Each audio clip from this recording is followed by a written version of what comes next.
ng kwentong ito ay ang leon at ang daga. Bago ang lahat, ako nga po pala si Arian Tracy Griego. Ina't ating simulan.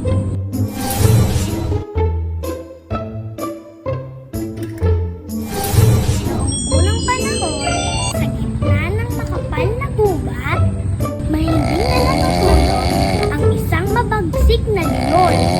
Habang siya'y nagpapahinga, isang maliit na daga ang nagmamadaling tumakbo at aksidenteng napadaan sa ilong ng leon. At siya'y nagising at nagalit ang leon. Nang sinunggaban gamit ang kanyang malaking paa. Patawarin mo po ako, di ko po sinasadya. Sagot ng daga, kung papalayain mo ako, nangangakong tutulong ako sa iyo balang araw. Natawa ang leon sa sinabi ng daga. Paano makakatulong ang isang tulad mo na maliit at mahina ang makapangyarihang tulad ko?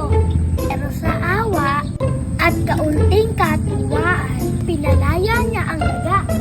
Lumipas ang ilang araw, nahuli ang leon sa isang bitat ng mga mangangaso. Siya ay nagpumiglas, ngunit di niya matakasan ang matibay na buhol-buhol na lubid. Narinig ng daga ng malakas na ungol ng leon at agad siyang dumating upang tumulong at mabilis niyang inakngat at pinagat ang mga lubid hanggang tuluyang makawala ang leon. Ano ang sabi ko sa iyo? Ang sabi ng daga habang nakangiti.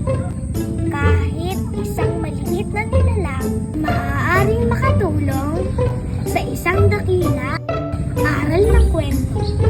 Ang kabutihang loob ay hindi nasasayang.